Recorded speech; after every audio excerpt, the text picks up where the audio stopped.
Hello, I'm Edward Roski, and welcome to the AI News. We're here for those intelligent people who only have time to deep dive into AI for a few minutes every so often, but always want to look smarter than they are about AI. May gave us a near $1 trillion pure AI company, a pope writing about machine intelligence, and software that hacked a network all by itself, which is actually a lot for 1 month. Valuations went vertical at the exact moment enterprises started asking whether any of this pays for itself. So I lined up all the stories from May that will still matter in 3 months, and we're going to move fast. So we're going to start with the biggest number of the month. Anthropic raised $65 billion, but that's not the important one because they landed at a gulp-inducing $965 billion valuation. That puts it above OpenAI, which sat at a sad, pitiful almost $852 billion just 2 months earlier. So the lab that everyone called the cautious one, the one that talks constantly about safety, is now the most valuable AI startup in the world. Revenue run rate hit 47 billion, and most of that is Claude Code because it turns out developers and their bosses will happily pay for greater productivity. Days later, they filed to go public, which is the first frontier lab to take that step.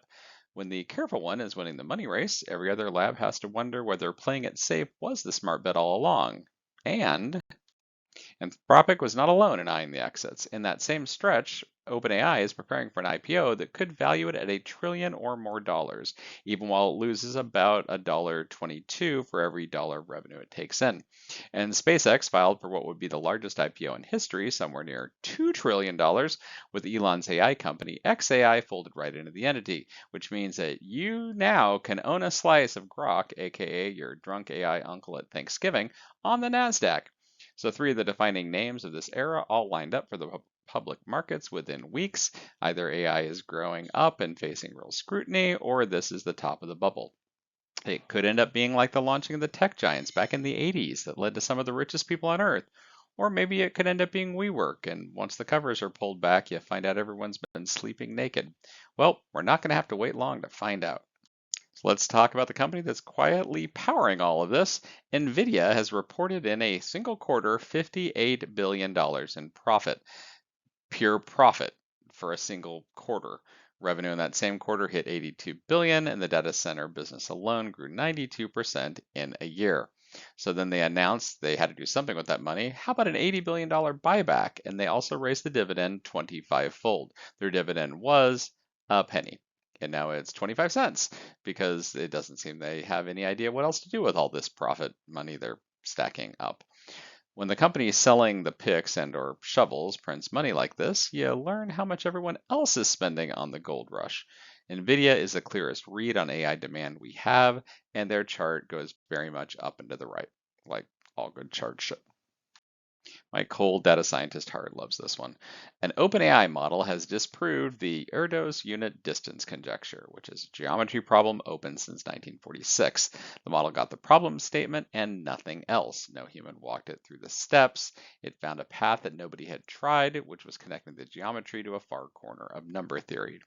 Tim Gowers, who happens to hold a Fields Medal, mine is pending, very much pending. Tim verified the result and called it a milestone in AI mathematics. And for years, we comforted ourselves that AI just remixes and politely pattern recognizes what humans already know. This time, the machine seems to have done original work, and that is a genuinely different thing. Google's big reveal was Gemini Spark. It runs around the clock on Google's cloud instead of your machine, so it keeps grinding on long tasks until it hits its goal while your laptop sleeps in your bag. It reaches into Gmail and Calendar and Google Docs and all the rest of the Google Workspace stuff, and it just does things. Well, under the hood is the new Gemini 3.5 Flash, which beats last year's flagship Pro model and runs about 4 times faster. We spent 2 years talking to chatbots that wait for us, but Spark is the first mainstream agent that really goes off kind of on its own and works on your behalf. The Spark announcement was made at Google I/O, and it wasn't Google's only big swing. They also launched Gemini Omni, which is a create anything model. You feed it any mix of text and images and audio and clips, and it reasons across all of it and generates really cool, high quality video with sound. It genuinely seems to be modeling physics and motion, which is a leap past the old cut and paste video tools. It's rolling into the Gemini app and the Flow Studio, and this is the scary part for a whole lot of people in media, straight into YouTube Shorts. Every clip carries Google's invisible watermark, so you can tell it was machine made, and we're about to learn what happens when a billion people can generate convincing video from a single sentence. OpenAI put 3 new voice models into its API, and one of them is the closest thing yet to Hitchhiker's Guide to the Galaxy's Babelfish. It takes speech in more than 70 languages and turns it into, right now, 13 output languages in real time. But what's cool about it is it keeps pace with the speaker instead of waiting for a pause. If you've ever fumbled through a conversation in a country where you knew about 6 words of the language, which I have repeatedly because I travel way too much, you understand why this lands. A companion model can also reason, and it can even call tools mid-conversation. The Star Trek Universal Translator is basically here. So time for all of you to put on your red shirts, and don't worry, because I'm sure the away mission to AI land is going to go just fine. A lot of our numbers today are measured in billions. Cognition makes a coding agent named Devin, and they just raised over $1 billion at a $26 billion valuation. That is 2.5 times their value from 8 months ago. Today, 89% of the code committed at Cognition is written by Devin itself, which is up from 13% in December. The robots are building the robots, which I promised myself I wouldn't say out loud until my bunker was finished. But their customers include Goldman Sachs and the US Navy. This is yet more proof that autonomous coding is doing real production work well past the demo stage. Security firm Sysdig documented the first attack in the wild where an AI agent ran the entire intrusion by itself. There was no human typing the commands. It went from one exposed server to a fully stolen database in 4 moves in under an hour. What gave away that there was no human sitting around telling the AI what to do next? It dumped a database it had never seen and reasoned its way to the valuable tables. The researchers even found a planning note in the command stream, which was written in Chinese, do with that as you will, that translated to see what else we can do. It was chilling and also maybe a little rude. We've feared this scenario for years. It just stopped being a hypothetical one. And defenders are now in a race with the offenders, all brought to you by the latest frontier language models. This one hits closest to home for a lot of people who are worried about their jobs. Meta laid off around 8,000 workers, roughly 1 in 10, and canceled thousands more open roles and just reframed everything around AI. The uncomfortable part is the timing.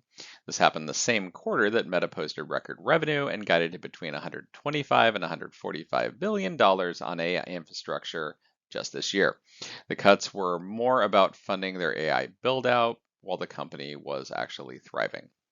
And then in horrible timing, some leaked audio surfaced of Mark Zuckerberg, defending a program that monitored employees' email and their chat and their code and was using it to train Meta's own AI models.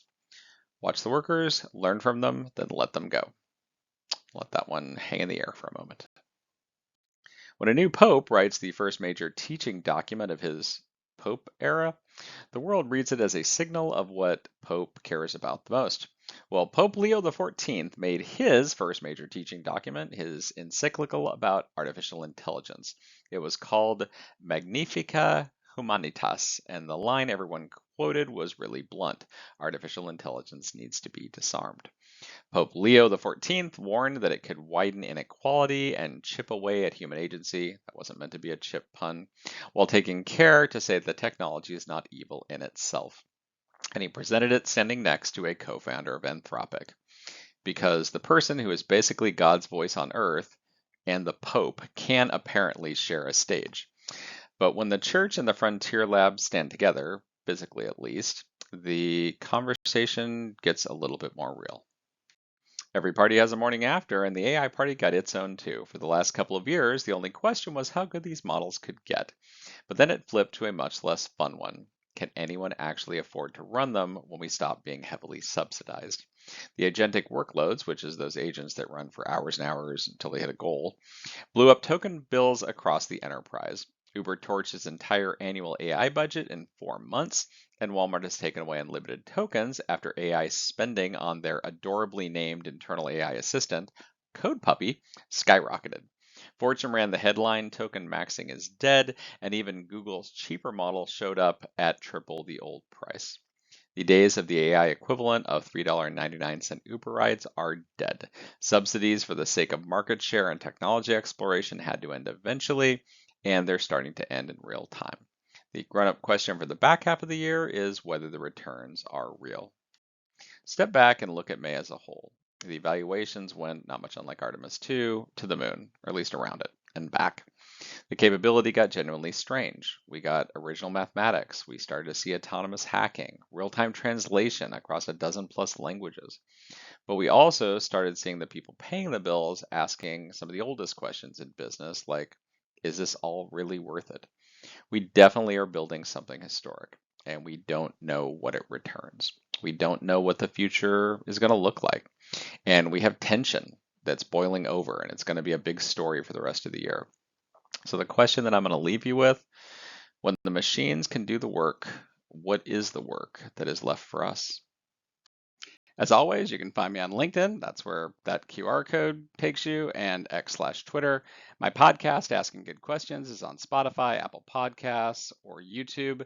Or you can go to my website at roski.ai and get links to everything. Or you know what? Just shoot me an email and ask me anything on your mind. I'm Edward Roski with the AI News, and until next time, keep asking good questions.